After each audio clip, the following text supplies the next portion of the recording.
पुरी का सिंहासन भाग 2। चंपापुरी के राजा दधिवाहन न्यायप्रिय और प्रजावत्सल राजा थे। वे अपनी प्रजा के प्राणवध चाहते थे। वसंतोत्सव के सार्वजनिक उत्सव में वे प्रजा के साथ घुल मिल जाते थे। प्रजा भी प्रजा का भेद भूलकर उस दिन ये मनाती थी कि चंपापुरी के लोग एक परिवार के लोग हैं और उस परिवार के मुखिया है राजा दधिवाहन, जो हमारे साथ मिलकर वसंतोत्सव मनाते हैं। राजा दधिवाहन अपने हाथों में प्रजाजनों पर गुलाल उड़ाते थे। प्रजाजन भी उन्हें रंग देते थे। रानी अभया भी प्रजाजनों की स्त्रियों को पारिवारिक स्नेह देती थी। वे किसी की बहन तो किसी की सहेली मानती थी। राजपुरोहित की पत्नी कपिला तो महारानी अभया की पक्की सहेली थी। वसंतोत्सव के दिन दोनों साथ साथ रहती थी। चंपापुरी में 2 उत्सव ही सार्वजनिक रूप में मनाए जाते थे। इनमें एक था वसंतोत्सव और दूसरा था कौमुदी महोत्सव। पहले दिन का उत्सव था तो दूसरा रात का। वसंतोत्सव राजोद्यान में मनाया जाता था। स्त्री, पुरुष, बालक, वृद्ध सवेरे से ही राजोद्यान में पहुंच जाते थे। नृत्य संगीत की धूम मच जाती थी। कुछ लोग अलग बैठकर वन भोज करते और आपस में गपशप इधर उधर की बातें किया करते थे। संध्या को ही सब नगर में लौटते थे। कौमुदी महोत्सव दूसरे ढंग का उत्सव था। यह उत्सव केवल स्त्रियां ही मनाती थी। कार्तिक पूर्णिमा की रजत रजनी को चंपापुरी के सब पुरुष नगरी से बाहर चले जाते थे। उस रात नगरी में केवल स्त्रियों को ही राज्य रहता था। चंपापुरी की स्त्रियां दुख धवल चांदनी रात में झुंड की झुंड नगरी में घूमती और नाचती गाती थी। उस रात वे तरह तरह के विनोद और रसमयी बातों से अपनी दमित इच्छाओं को बाहर निकालती थी। स्त्रियों का ये कौमुदी महोत्सव रात भर चलता था। स्त्रियों की स्वतंत्रता में किसी तरह की बाधा न हो, इसलिए राजाज्ञा से सब पुरुष नगरी से बाहर इसी उद्देश्य के लिए बनाए गए शिविरों में रात भर रहा करते थे। एक बार वसंतोत्सव का दिन आया। राजोद्यान में काफी भीड़ भाड़ थी। जगह जगह लोक नृत्य हो रहा था। बच्चों के खेल तमाशे भी हो रहे थे। राजा और राज्य अधिकारी अपने अपने शिविर लगाए बैठे थे। राजा दधिवाहन रानी अभया के साथ थे। राजपुरोहित कपिल भी कपिला के साथ आए थे। अभया रानी ने कपिला को देख तो हाथ पकड़कर बोली, चल मेरे साथ, यहाँ क्या कर रही है? यहीं कहीं एकांत में बैठकर बातें होगी। मैं तो तुम्हें ही देख रही थी, कपिला बोली। मैंने तो अभी कुछ खाया भी नहीं है, तुम्हारे साथ ही खाऊंगी। दोनों सखिया रानी अभया और पुरोहितानी कपिला एक वृक्ष के नीचे जाकर बैठ गई। दोनों इधर उधर की बातें करने लगी। थोड़े ही दूर पर नगर से सुदर्शन अपनी पत्नी मनोरमा और 4 पुत्रों के साथ बैठा था। उसे देख रानी अभया ने कपिला से कहा, इस नगर सेठ की दुनिया भी सबसे अलग है। यहाँ एकांत में भी बैठा है तो अपने परिवार के साथ। कुछ लोग जैसे दिखते हैं वैसे होते नहीं। कपिला ने कहा, बेचारे नगर सेठ का जीवन भी बड़ा दुखी है।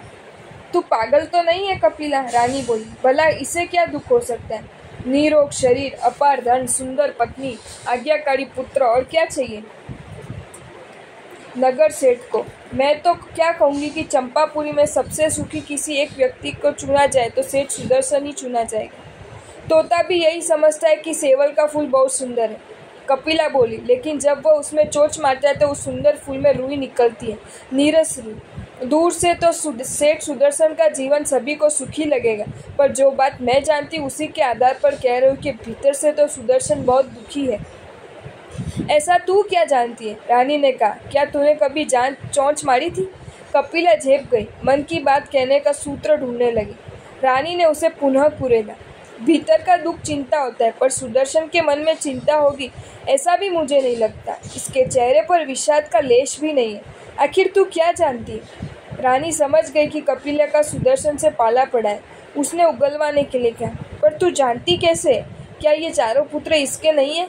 यदि तेरी बात सही है तो मनोरमा दुष्चरित्र स्त्री होनी चाहिए, पर वह तो ऐसी लगती नहीं। सुदर्शन के 4 पुत्र अपने पिता को गए। उनकी अनुहारी और रूप सुदर्शन से मिलता है। इससे यह भी स्पष्ट है कि सुदर्शन नपुंसक नहीं है, वही अपने पुत्रों का जनक है। अपने को पकड़े जाने के डर से कपिला ने बात छुपाई। मुझे तो मेरे पतिदेव बता रहे थे कि सुदर्शन नपुंसक है। सुदर्शन ने मेरे पति को बताया होगा।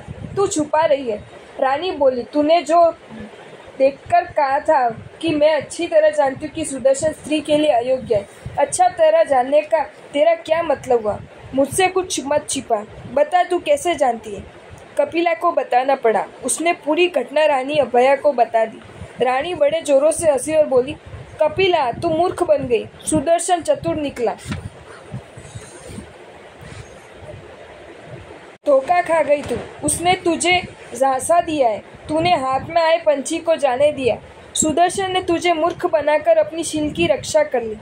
अब तो कपिला को भी लगा कि सुदर्शन मुझे धोखा दे गया। उसने रानी को उकसाया, यदि मैंने धोखा खाया तो फिर तुम ही ये सिद्ध कर दो कि मेरी बात झूठ है। मैं तो समझती हूँ कि हर स्त्री उसे धोखा खाएगी।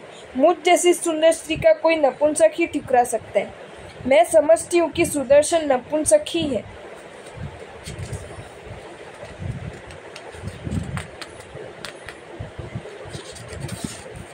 तो तू मुझे चुनौती देती है, रानी बोली। अब मैं तुझे दिखा दूंगी कि स्त्री के मुकाबले पुरुष कभी चतुर नहीं होता। सुदर्शन तुझे झांसा दे गया पर मुझे नहीं दे सकता। कपिला और रानी अभया ने हाथ मिलाकर एक दूसरे को चुनौती दे दी। रानी ने प्रतिज्ञा की कि मैं सेठ सुदर्शन के साथ भोग करूंगी और तुझे बताऊंगी कि उसने तुझे मूर्ख बनाया था। इसी बीच गीत बजाते स्त्रियों का झुंड रानी अभया की ओर आ गया। स्त्रियों ने रानी को घेर लिया और गुलाल लगाने लगी। कपिला भी रंग में रंग गई। समस्या बड़ी कठिन थी। आवेश में मनुष्य बिना सोचे विचारे ही बड़ी लंबी चौड़ी बात कह जाता है, पर जब वास्तविकता के धरातल पर उतरता है तो बड़ा पछताता है। रानी अभया भी अब पछताती थी कि मैंने कपिला को चुनौती तो दे दी, पर उसे पूरा कैसे करूंगी। कपिला की बात और थी। उसने सुदर्शन को घर बुला लिया, पर मैं कैसे बुलाऊंगी। कपिल तो 15 दिन के लिए चंपापुरी से बाहर चला गया था, पर मेरे पति तो कहीं नहीं जाते। एक बार युद्ध पर गए थे, तब मुझे कुछ करना नहीं था, अब कहीं जाएंगे नहीं। मेरे भाग्य से कहीं चली भी जाए तो हमारा राजमहल कितना बड़ा है, जगह जगह पहरे, हर ड्योढ़ी पर पहरेदार खड़े रहते हैं, रात को भी पहरा। ऐसी दशा में मैं सेठ सुदर्शन को कैसे बुला सकती हूँ। एक बार वह आ जाए फिर बच नहीं सकता। कपिला की तरह वह मेरे सामने बहाना नहीं बना सकता कि मैं नपुंसक हूँ। अभया रानी को चिंता छिपाए नहीं छिपी। उसकी प्रौढ़ दासी पंडिता ने एक दिन पूछ ही लिया, रानी मैं तुम्हें बहुत चिंतित देख रही हूँ, आखिर तुम्हें कौन सा दुख है, क्या करोगी पूछकर। अभया बोली, जानकर भी तुम कुछ कर नहीं पाओगी। मान लो मैं कुछ कर नहीं पाऊंगी, फिर भी बताने में क्या हर्ज है। पंडिता ने कहा, मैंने तुम्हें अपना दूध पिलाया, मैं तुम्हारे धाए रही हूँ। तुम्हारी माँ ने मुझे तुम्हारे साथ ये कहकर भेजा था, पंडिता अभया का जितना ख्याल तू रख सकती है उतना और कोई नहीं रख सकता। तूने इसको पाला है, तू इसकी धाय है। रानी तुम्हारी दासी तो और भी है, पर मैं तो धाय माँ भी हूँ। मैं तुम्हारा दुख नहीं देख सकती, मुझे सब कुछ बता दो। अभया को कुछ आशा बंधी, उसने पंडिता को सब कुछ बता दिया। सुनकर पंडिता ने कहा, काम तो कठिन है पर हो जाएगा। कैसे? अभया ने हर्ष से चेक कर पूछा, कैसे करोगी? सुदर्शन कौमुदी महोत्सव के दिन घर में ही रहता है। पंडिता बोली, सब पुरुष चंपापुरी से बाहर चले जाते, पर सुदर्शन ने महाराज दधिवान से घर रहने की विशेष आज्ञा ले ली, क्योंकि वह उस रात पौषध व्रत करता है। इसी रात में कुछ कर सकूंगी। पर उसे यहाँ कैसे लाओगी? अभया ने पूछा। मुझे अपनी योजना तो बताओ, महाराज भी तो यहीं कहीं नहीं जाते, कुछ बातें पहले नहीं बताई जाती। पंडिता बोली, सब कुछ मेरे ऊपर छोड़ दो, मैं पूरी योजना आपको समझा दूंगी। अभया रानी और पंडिता धाय ने मिलकर एक योजना बना ली। योजना रानी को भी पसंद आई। पंडिता ने अपनी बनाई योजना को कार्य रूप देना शुरू कर दिया। रानी अभया का प्रलाप पागलों जैसा था। उसकी अनर्गल बकवास और चीख पुकार से राजा दधिवान बहुत चिंतित हो गए। राजवेद निरुपय हो चुके थे। तब पंडिता ने राजा को रहस्य बताया कि अभया पर देव कुपित हुए। जब आप युद्ध पर गए थे तो रानी ने कामदेव का एक अनुष्ठान बोला था, यह उसे कर नहीं पाई तो देव कुपित हो गए। अब आप देव से प्रार्थना करके संकल्प करें कि मैं अनुष्ठान करूंगा तो देव शांत हो जाएंगे। राजा दधिवान ने ऐसा ही किया। अंजलि में जल लेकर उन्होंने अनुष्ठान का संकल्प किया और जल रानी पर छिड़का तो रानी शांत हो गई। उसे सामान्य देख राजा प्रसन्न हुए और उन्होंने पंडिता से कहा कि इस अनुष्ठान में मुझे क्या करना है, इसके लिए क्या क्या चाहिए वो सब बता दो। पंडिता ने राजा को बताया कि आपको मात्र इतना करना है कि कौमुदी महोत्सव से 15 दिन पूर्व आप नगरी से बाहर रहें। विशेष अनुष्ठान तो उन्हीं 15 दिनों में होगा। तब तक मैं अभया को जाप कराऊंगी। कामदेव की एक प्रतिमा बनेगी, वही घर में नित्य लाई जाएगी और नित्य मंदिर में जाएगी। आप रोज को से सभी आवश्यक व्यय दिलाने की कृपा कीजिए और ड्योढ़ी के पहरेदारों से भी कह दीजिए कि वे मेरे आने जाने में ज़्यादा टोका टोकी न करें। जैसा तुम चाहो करो। राजा दधिवान ने पंडिता से कहा, धन की पूरी सुविधा तुम्हें रहेगी, मैं 15 दिन बाहर रह लूँगा। पंडिता की योजना का एक चरण सफल हो गया। अनुष्ठान का पक्ष आया। पंडिता ने पद्मासन में बैठी कामदेव की एक प्रतिमा बन गई। प्रतिमा की शक्ल सेठ सुदर्शन के रूप की थी। एक हट्टी कट्टी दासी के सिर पर प्रतिमा को रखकर पंडिता महलों में लाई। कपड़े से ढकी प्रतिमा को एक एक करके हर ड्योढ़ी के पहरेदार ने कपड़ा हटाकर देखा। कुछ देर महलों में रखने के बाद पंडिता प्रतिमा को महल से बाहर ले गई। उसका रोज का यही क्रम था। अब पहरेदारों ने छानबीन करना भी बंद कर दिया। जैसा पंडिता ने सोचा था वैसा ही होता जा रहा था। कार्तिक का पूर्णिमा की चांदनी रात आई। ये रात स्त्रियों ने कौमुदी महोत्सव की रात थी।